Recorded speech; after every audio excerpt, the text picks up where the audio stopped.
الحمد لله نحمده ونستعينه ونستغفره ونؤمن به ونتوكل عليه ونعوذ بالله من شرور أنفسنا ومن سيئات أعمالنا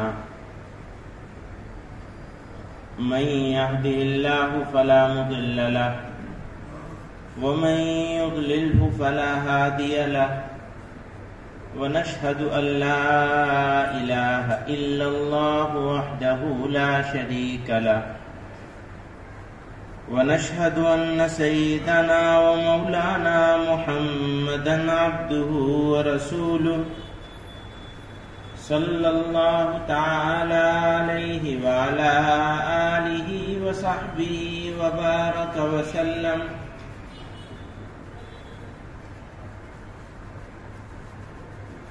حضرات علماء کرام اور اراکین جمعیت،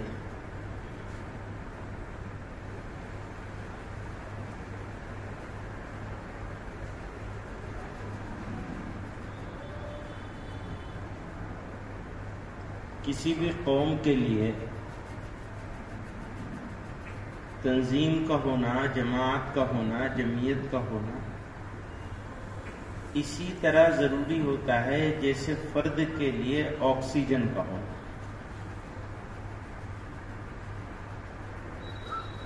اور اگر وہ قوم کسی ایسے زمین کے کسی ایسے خطے میں ہو جہاں اس کے سامنے بے شمار چیلنجز ہوں، تو وہاں جمعیت کی، تنظیم کی ضرورت اور زیادہ بڑھ جاتی ہے. حالانکہ اگر قوم کسی ایسے خطے میں ہو جہاں سب اس کے جیسے لوگ ہی رہتے ہوں تب بھی ضرورت رہتی ہے. مثلا کوئی ایسا علاقہ ہے جہاں صرف مسلمان ہیں، کوئی ایسا ملک ہے جہاں صرف مسلمان ہیں، وہاں پر بھی تنظیم کی ضرورت ہوتی ہے.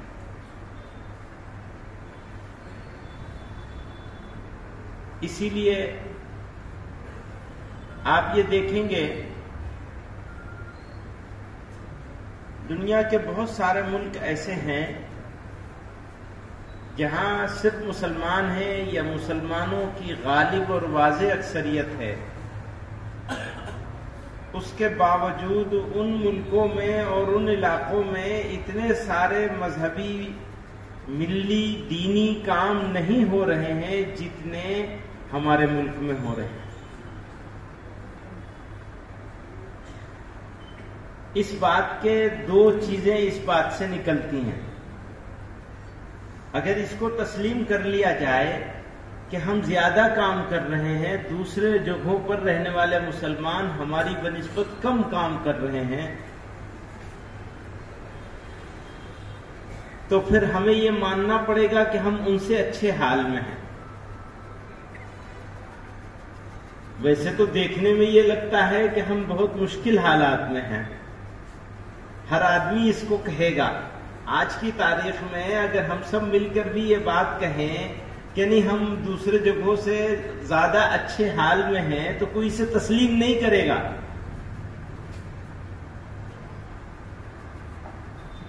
اچھا، مشکل کس کے اوپر آتی ہے؟ مشکل اسی پر آتی ہے جس سے اللہ میاں خوش ہوتے ہیں. یہ ہے پہچان خاصانے خدا کی ہر زمانے میں،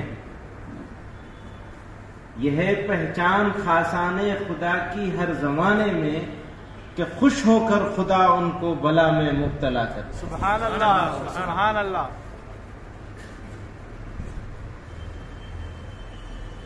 ہے مشکل، لیکن ہرگز ہرگز ایسی کوئی مشکل نہیں ہے جو ہم کو مایوس اور ناکام کر دے، نامراد بنا دے. کوئی مشکل نہیں ہے. اگر مشکل ہے تو وہ مشکل ہے جو ہمارے اندر کی مشکل ہے.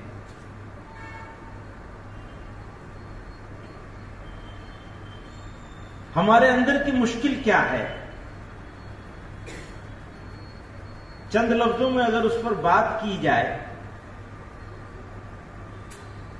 تو پہلا تو یہ کہ ہم نے سوچنا چھوڑ دیا. جب سوچنا چھوڑ دیا تو ہماری زندگی سے ارادہ نکل گیا. ارادے سے بھی آگے کی ایک چیز ہوتی ہے جس کو کہتے ہیں عزم.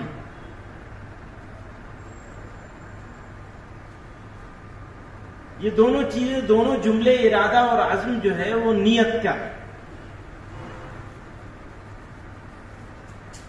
نیت سے وابستہ ہے. تو تمام اعمال کا مدار تو نیت پر ہے. نیت کیا ہے؟ نیت کرنے کی نوبت ہی تب آئے گی جب سوچیں گے. سوچیں گے ہی نہیں تو نیت کرنے کی کیا ضرورت ہے؟ سوچنا، نیت کرنا، عزم کرنا، یہ سب سیکوینس میں ہے، ترتیب سے ہے. قوم نے بحیثیت قوم کے اجتماعی طور پر سوچنا بند کر دیا ہے، اور ہماری سوچ کی رہنمائی اگر کر رہا ہے کوئی تو وہ واٹس ایپ سے ہو رہی ہے.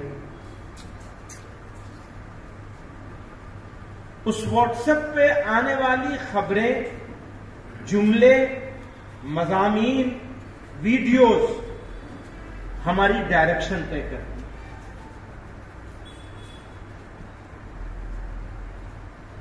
نتیجہ یہ ہے کہ امت کا، ملت کا اکثر طبقہ، نوجوان خصوصاً، جس میں ہمارے نوجوان علماء بھی شامل ہیں، مایوسی کا شکار ہو رہا ہے. بے راہ روی اور مایوسی. میں واپس جاتا ہوں.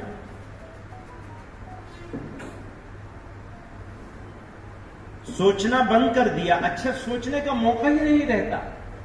یہ واٹس ایپ، سوشل میڈیا اور ہمارے ہاتھ میں موجود یہ ٹیلی فون نے ہم کو اتنا مصروف کر دیا ہے کہ ہمارے پاس اپنے ضروری کاموں کے لیے وقت کی تنگی ہو گئی ہے.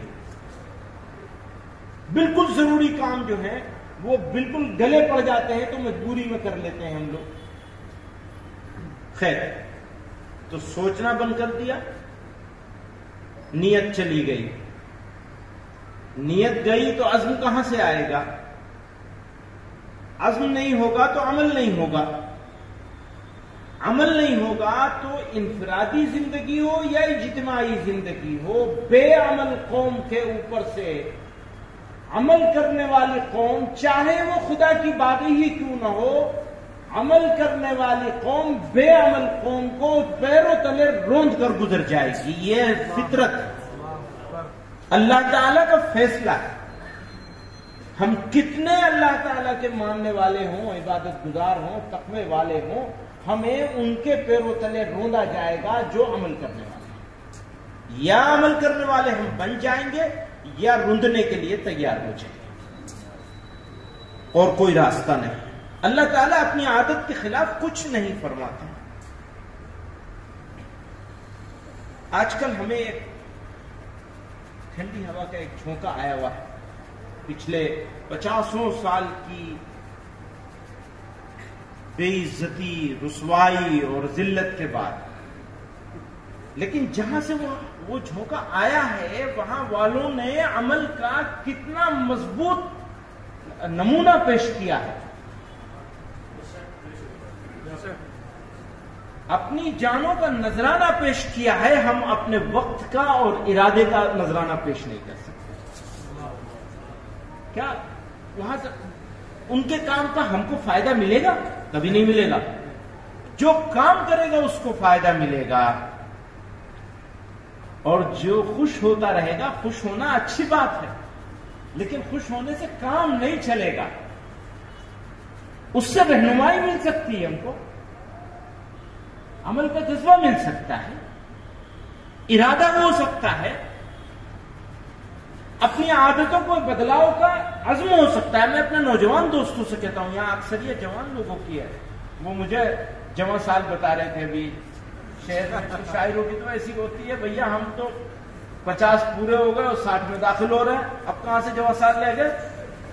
اب تو آپ لوگ یہاں بیٹھے ہوئے ہیں, اب آپ کو سنبھالنا ہے ملک کو, مسلمانوں کو, اسلام کو, ملت کو, سب آپ کے ہاتھ میں ہے, عزت بھی اور ذلت بھی. آپ کیا کریں گے؟ یہ خوشی کی بات ہے کہ جمعیت علماء کے اکثر اضلاع کے ذمہ داران یہاں موجود ہیں, اور میں ہمیشہ کہتا ہوں اس بات کو, جب یہاں کے ساتھیوں کے ساتھ بیٹھنا ہوتا ہے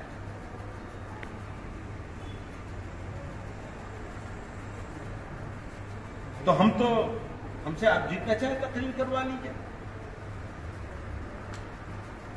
صابر صاحب کہہ رہے تھے 1 گھنٹہ تقریر کرنی ہے, آپ ہم سے 2 گھنٹہ تقریر کروا لیجیے, بولنے میں کیا جاتا ہے. پر حافظ پیر شبیر صاحب جب جمعیت علماء کے یہاں کام شروع کیا انہوں نے, تو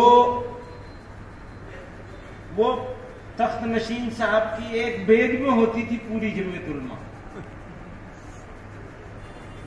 آج تو کوئی ایسا کہہ نہیں سکتا نا.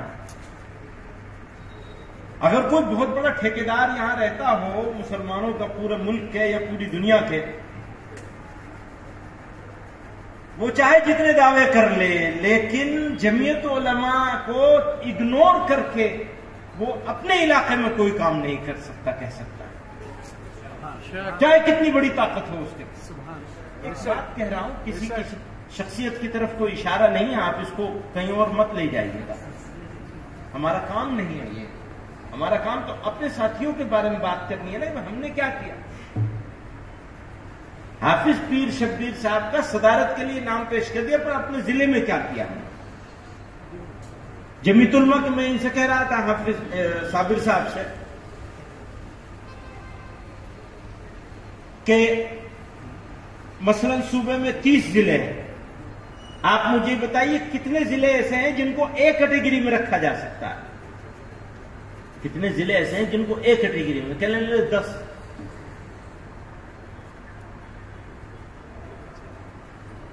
اچھا کتنے جن کو بی میں رکھ سکتے ہیں؟ تو 5 یا 7, باقی 25 سی کیٹیگری میں, 40-42 میں.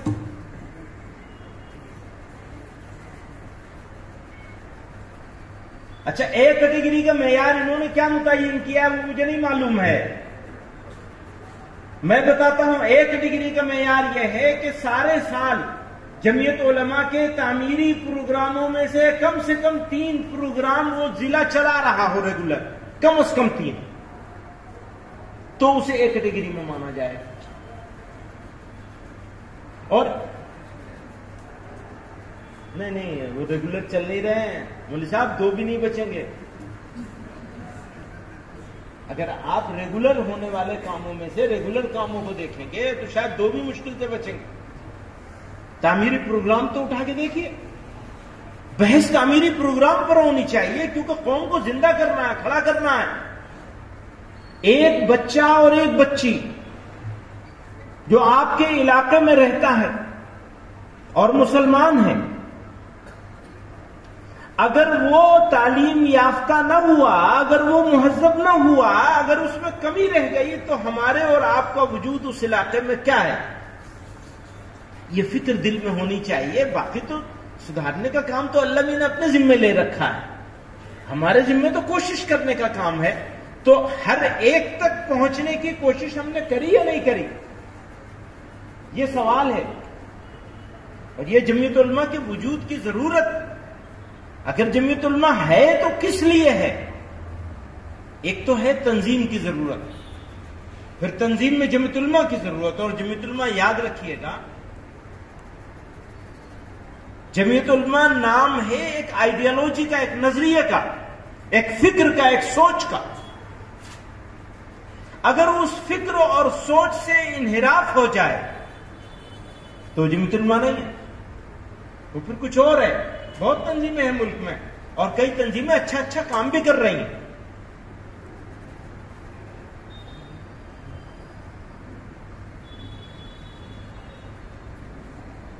میں اپنے سب دوستوں سے ہمیشہ یہ بات کہتا ہوں کہ جو کام کرے، شخص ہو یا جماعت ہو،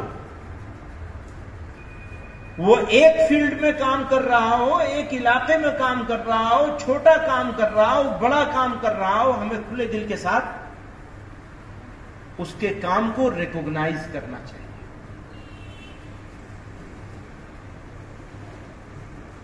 کیونکہ ضروری نہیں ہے کہ سب لوگ سارے کام کریں.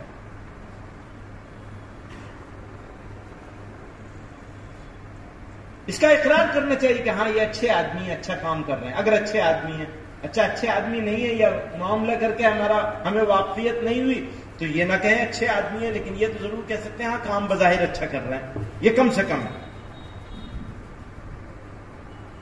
اور ہرگز ہماری یہ کوئی خواہش نہیں ہے کہ جمعیت علماء ہی سارا کام کرے.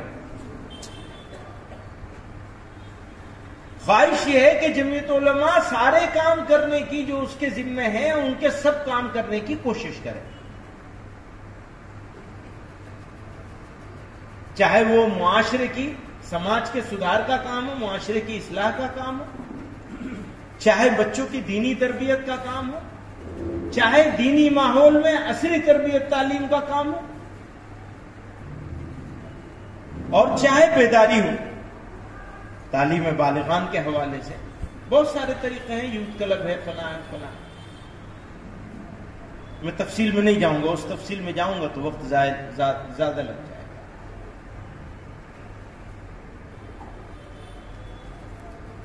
نظریہ کیا ہے جمعیت علماء کا؟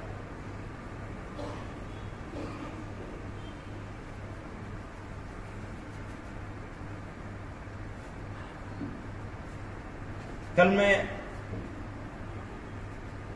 امروہہ میں تھا. اتر پردیش کی جمعیت علماء کا صوبائی انتخاب تھا، ریاستی انتخاب تھا. وہاں ایک صاحب نے تقریر کرتے ہوئے یہ بات فرمائی کہ مسلمانوں پہ ایسا وقت کبھی نہیں پڑا جیسا وقت یہ ہے، اور فلاں فلاں. بہت اچھی سب ٹھیک باتیں تھیں ان کی، کوئی غلط بات نہیں. میں بھی اس کو تسلیم کرتا ہوں کہ بہت نازک وقت ہے اور اس کی نزاکت بڑھ گئی ہے ہماری بے حسی کی وجہ سے. بس اتنا فرق ہے، اتنا ہی ان سے میرا اختلاف ہے.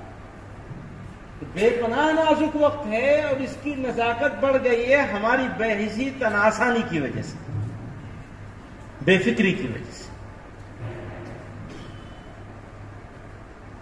کیونکہ ہم یہ دیکھتے ہیں، جب ہم پچھلے 70 سال کی تاریخ کو اٹھا کے دیکھتے ہیں تو اس سے بھی زیادہ نازک وقت ہمارے اوپر آ کے پڑا تھا جب ملک آزاد ہوا تھا.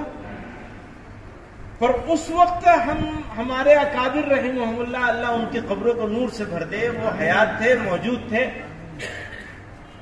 وہ ڈٹ کے کھڑے ہو گئے سد سکندری کی طرح سے. اب آپ ذرا تصور کیجئے،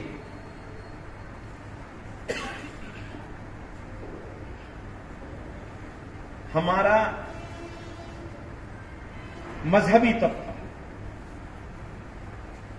ہمارا سیاسی طبقہ، ہمارا سماجی طبقہ، ہمارا معاشی طبقہ، اقتصادی طبقہ. اقتصادیات کی بات کرتے ہیں تو انڈسٹریلسٹ اور بزنس مین. سماج کی بات کرتے ہیں تو سربراہ آوردہ افراد، پڑھے لکھے لوگ، ڈاکٹرز، انجینئر، سائنٹسٹ، ججز اور گورنمنٹ آفیسرز. یہ ہمارا مسلمانوں کا جتنا کریمی لیئر تھا 99.9% مائگریٹ کر کے پاکستان چلا گیا. بچا کون؟ Labour class. جا ہی نہیں سکتے تھے. آپشن نہیں تھا، وہ بچے تھے. کبھی اس پہلو کو سوچا آپ نے؟ انڈیا کے دو پارٹ ہوتے ہیں. ایک پارٹ وہ ہوتا ہے، وہ پاکستان بنانے والوں نے بھی پہلے سے بنے ہوئے پاکستان کو پاکستان بنایا، بڑا کمال کیا. مجھے حیرت ہوتی ہے، ارے عقل پہ پتھر پڑ گئے تھے. اب میں یہ تو نہیں کہوں گا کہ کسی سازش کا شکار ہو گئے تھے. آج کل لوگوں میں یہ چل رہا ہے انہوں نے غلطی کری، حسین احمد مدنی نے غلطی کری، ابوالکلام آزاد نے غلطی کری، حفظ الرحمان مجاہد ملت نے غلطی کری، مولانا زکریا رحمۃ اللہ علیہ نے غلطی کری، مولانا رائے پوری حضرت رائے پوری رحمۃ اللہ علیہ نے. بھائی انہی تو 5 7 10 15 بڑے لوگ تھے جنہوں نے غلطی کری تھی کہ وہ انڈیا میں رہ گئے تھے. بنے ہوئے پاکستان کو پاکستان بنا لیا اور ہمارا جنازہ پڑھ کے چلے گئے. لکھا ہے آخری جو اخبار چھپا ہے پاسبان کا ہے، کیا نام تھا اس کا، وہ جو مسلم لیگ کا اسپوکس ہوتا تھا، زمینداری لوگ تھے وہ آخری جو لکھا ہے کہ ہم یا تو یہ مرتد بنا لیے جائیں گے یا یہ مار دیے جائیں گے، ہم ان کا جنازہ پڑھا سکتے.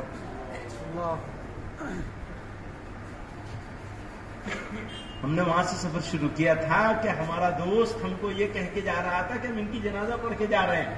ہمارا دوست، ہم نے وہاں سے سفر شروع کیا ہے. حضرت جی ذرا اس پہلو پہ نظر رہے گی اپنی، بھولیے گا نہیں اسے. اور آج ہم کہاں ہیں؟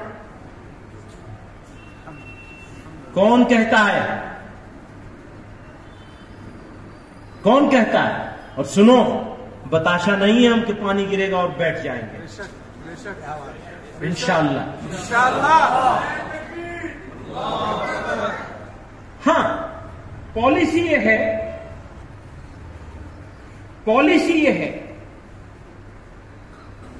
ہماری پالیسی یہ ہے، ہماری جماعت کی پالیسی ہے، ہمارے بزرگوں کی پالیسی ہے کہ ہم اینٹ کا جواب پتھر سے نہیں دیں گے، ہرگز نہیں دیں گے. کیوں نہیں دیں گے؟ سمجھیے، اس پورے خطے میں، جس خطے میں ہم رہتے ہیں، اکثریت آج بھی سارے حالات خراب ہونے کے باوجود اکثریت آج بھی ہماری اور آپ کی دشمن نہیں ہے. اچھا یہ بتائیے، ہم اپنی مرضی سے اس ملک میں پیدا ہوئے یا پروردگار کے فیصلے سے اس ملک میں پیدا ہوئے؟ تو ہمیں اردن میں کیوں نہیں پیدا کر دیا اس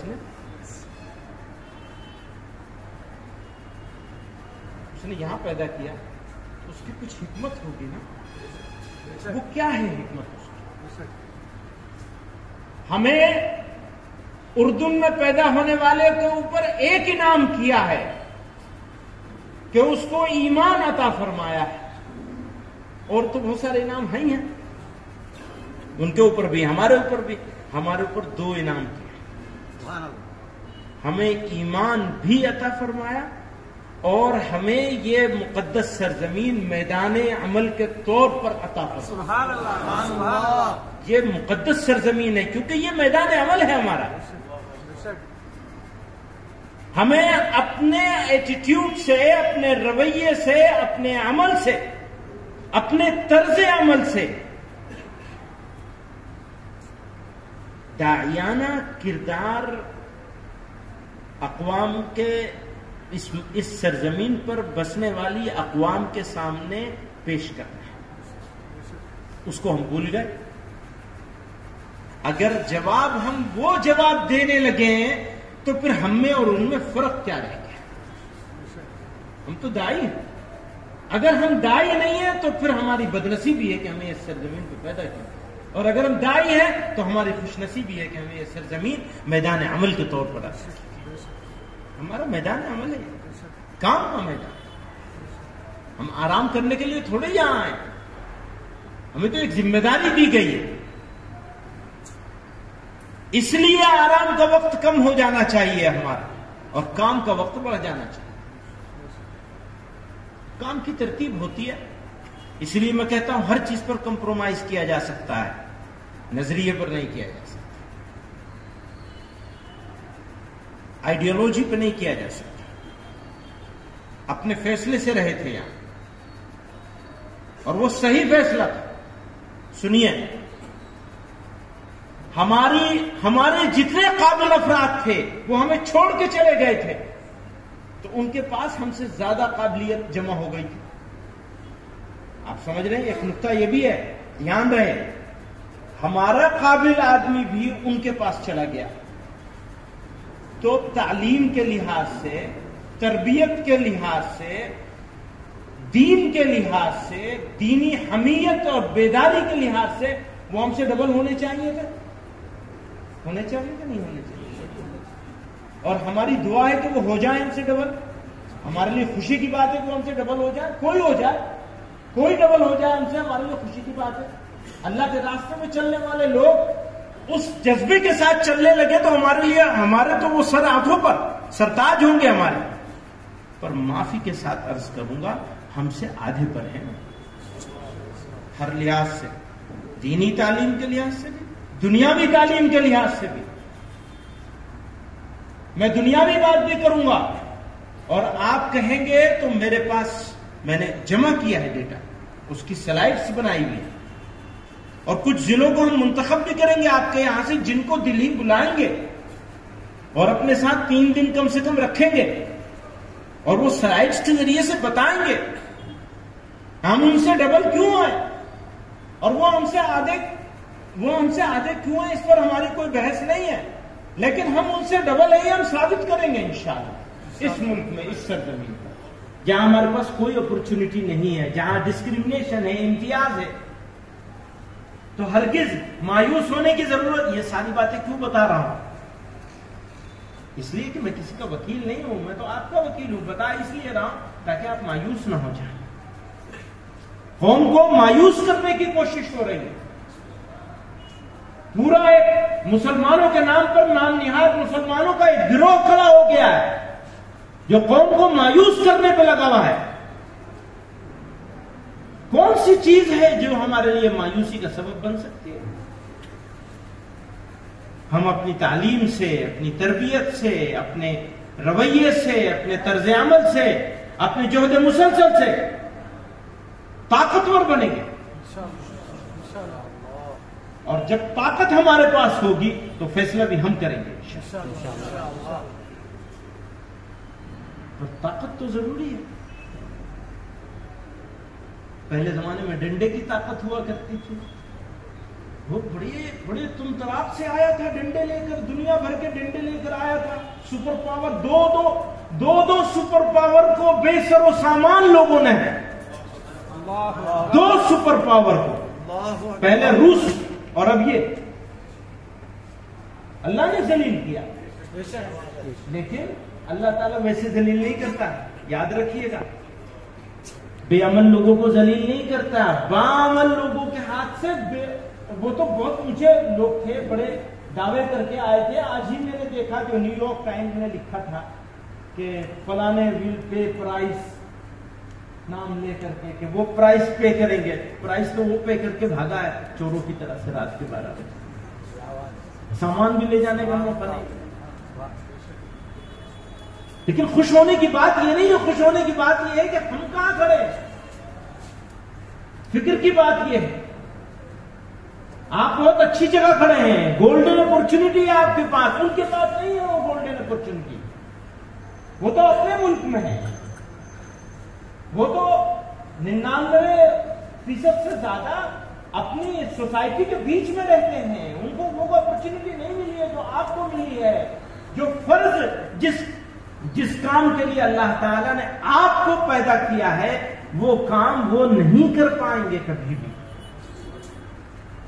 پر ہم اور آپ بھی ویسے ہی بیٹھے ہیں آرام سے ایک کنویں میں بند. ذرا اوپر اٹھ جائے, اللہ اور اس کے رسول صلی اللہ علیہ وسلم کی طرف نظر کیجیے. اللہ کے رسول صلی اللہ علیہ وسلم تو وعدہ کر کے لے گئے سب سے کہ بتا دینا میں نے اپنا کام پورا کر دیا, میں نے کوئی کمی نہیں چھوڑی پیغام پہنچانے میں, گواہ رہنا. وہ جو آخری خطبہ تھا اور وہ ذمے تو آپ ہی کے ہیں, ورنہ ورثۃ الانبیاء وہ کہاں ڈھونڈیں گے اس انبیاء کی وراثت کو, کہاں ڈھونڈیں گے؟ اگر کنویں میں بند رہیں نکلنا پڑے گا, تیار ہونا پڑے گا, کام کرنا پڑے گا, محنت کرنی پڑے گی, عزم کر کے, ارادہ کر کے, اور سوچ لیجئے کہ یہ کام چھوٹے گا موت سے پہلے کام بند نہیں ہوگا. ہمارے حضرت رحمت اللہ علیہ, کسی نے کہا حضرت آپ بس ہر وقت سفر میں ہی رہتے ہیں. جمیعت علماء میں بھی دو طرح کے لوگ ہیں, ایک وہ ہیں جو پارٹ ٹائم ہے, ایک وہ ہے جو فل ٹائم ہے. مولانا اسد مدنی فل ٹائم تھے, فل ٹائم تھے, دوسرا کوئی کام نہیں تھا. پر کسی نے کہا حضرت یہ کیا ہر وقت آپ بس سفر کرتے, کچھ تو آرام کیجئے. فرمایا آرام تو قبر میں ملے گا.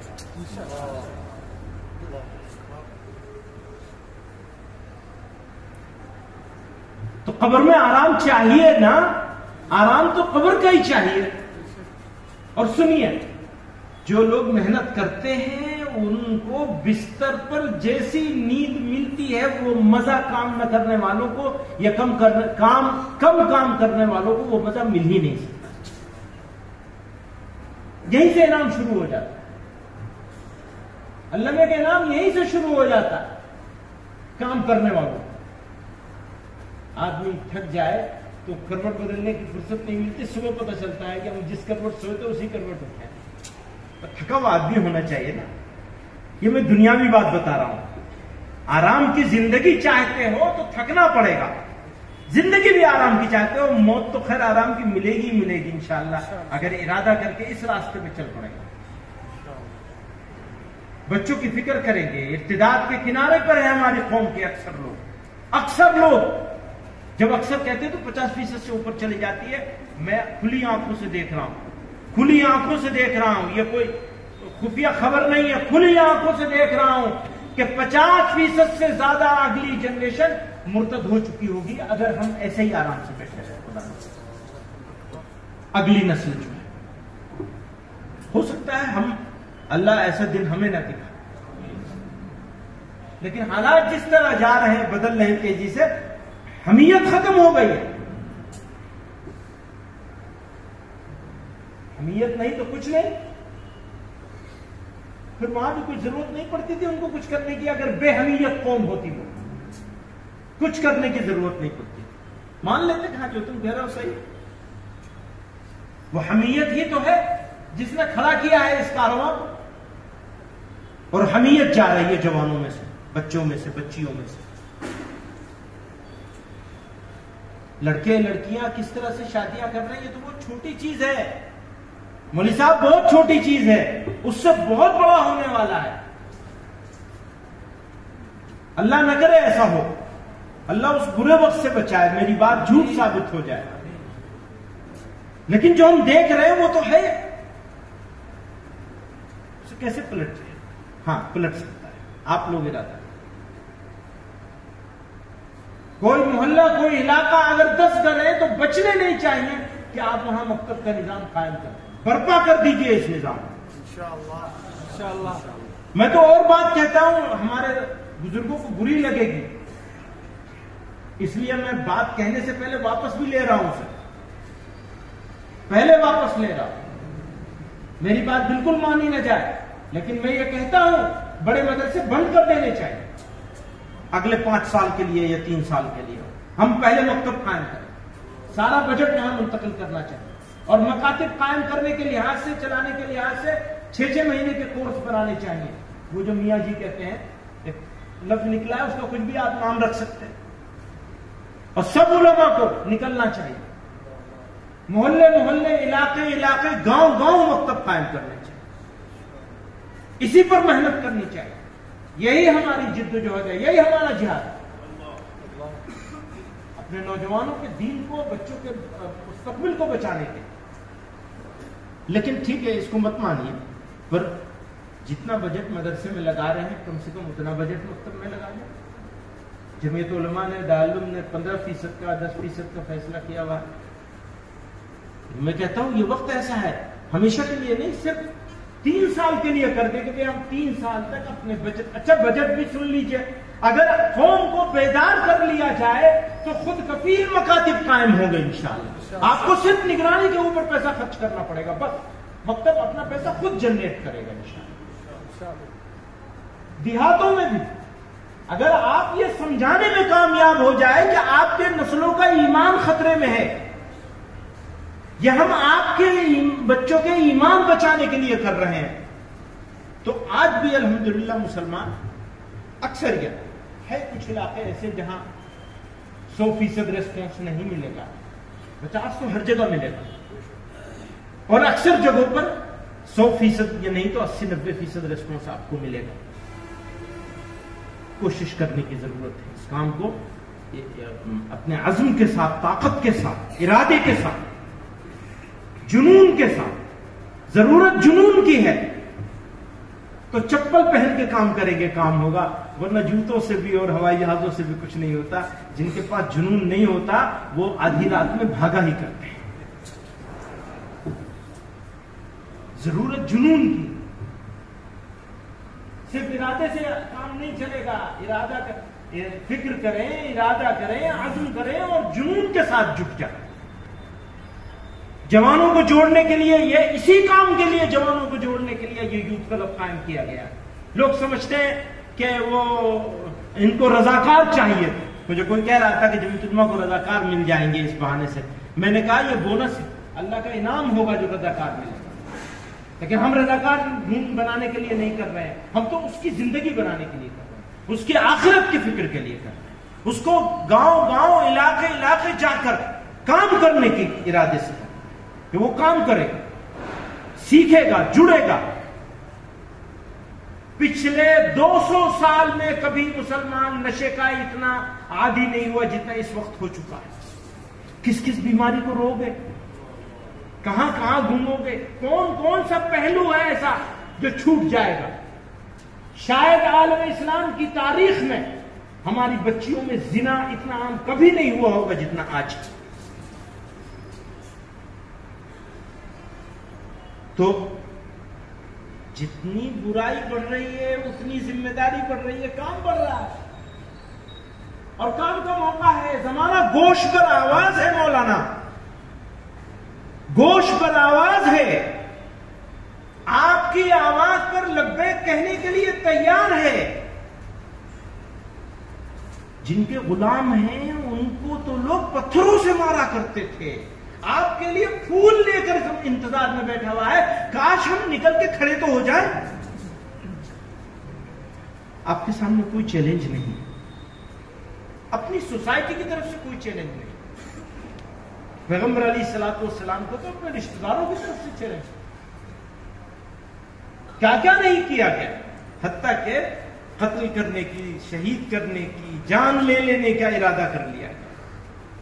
پلاننگ کر کے، منظم طریقے سے طے کر کے کہ جان لے لیں گے لیکن حق بات نہیں کہنے دیں گے، اللہ کا نام نہیں لینے دیں گے. فرمایا اللہ کے راستے میں جتنا میں ستایا گیا اتنا کوئی نہیں ستا. اور میں کہتا ہوں، پورے اعتماد کے ساتھ کہتا ہوں، سارے لوگوں کے ستائے جانے کو اکٹھا کر لیا جائے تو بھی ان کے ستائے جانے کے آدھے پہ نہیں پہنچ سکیں گے قیامت جتنا ان کو ستایا. وہ ایک موقع تھوڑی تھا، وہ سب جانتے ہیں. اب میں کیا سناؤں گا؟ ارادہ کر لیجیے، عزم کر لیجیے. جمعیت علماء اسی کا نام ہے، اسی کا نام ہے جمعیت علماء، اور کسی چیز کا نام نہیں ہے جمعیت علماء. کسی کے پیٹ میں درد ہو رہا ہے اور 3 انجمنوں کا نام لیا ہے اس نے، اسی سے پتہ چل جانا چاہیے کہ جمعیت علماء کیا ہے اور مدارس کیا ہیں اور دعوت کا کام کیا ہے. وہ گواہی دے رہا ہے پر ہمیں نہیں پتا.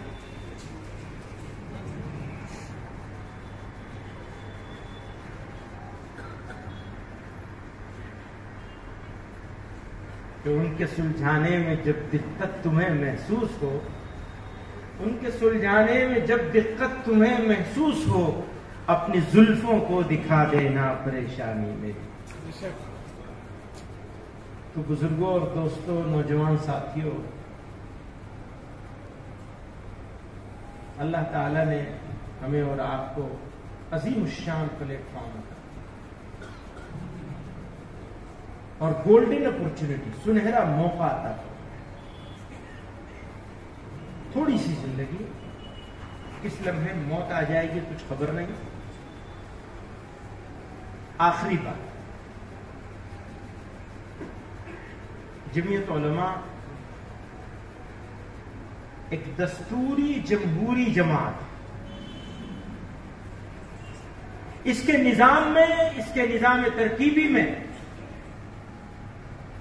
جمعیت علماء ہند کی جتنی بھی اہمیت ہے وہ آپ کی وجہ سے۔ جتنا زیادہ آپ کارآمد ہوں گے، جتنا زیادہ آپ کام کرنے والے ہوں گے، جتنا زیادہ آپ منظم ہوں گے، جتنا زیادہ آپ مخلص ہوں گے، جتنا زیادہ آپ محنتی ہوں گے، جتنا زیادہ آپ جہد مسلسل کریں گے، جمعیت علماء صوبہ اور جمعیت علماء ہند خود بخود مضبوط ہوتے چلے جائیں گے۔ اگر جمعیت علماء ہند مضبوط ہے یا جمعیت علماء صوبہ مضبوط ہے تو وہ جمعیت علماء صوبہ اور جمعیت علماء ہند کی وجہ سے نہیں ہے، جمعیت علماء ضلع اور جمعیت علماء مقام کی وجہ سے، آپ کی وجہ سے۔ آپ ہیں تو ہم ہیں، آپ نہیں تو کچھ نہیں، جو کچھ ہے آپ ہیں۔ اس لیے آپ سے کہہ رہے ہیں، آپ کو کھڑا ہوں، آپ کھڑے ہوں گے تو جمعیت علماء خود بخود کھڑی ہو جائے گی۔ اس وقت تو پوری قوم من حیث القوم بے عزت اور رسوا ہے۔ اللہ تعالیٰ آپ کے ہاتھ سے اس رسوائی کو فتح میں تبدیل کرے، حالات کو بدل دے، ارادوں کو بدل دے۔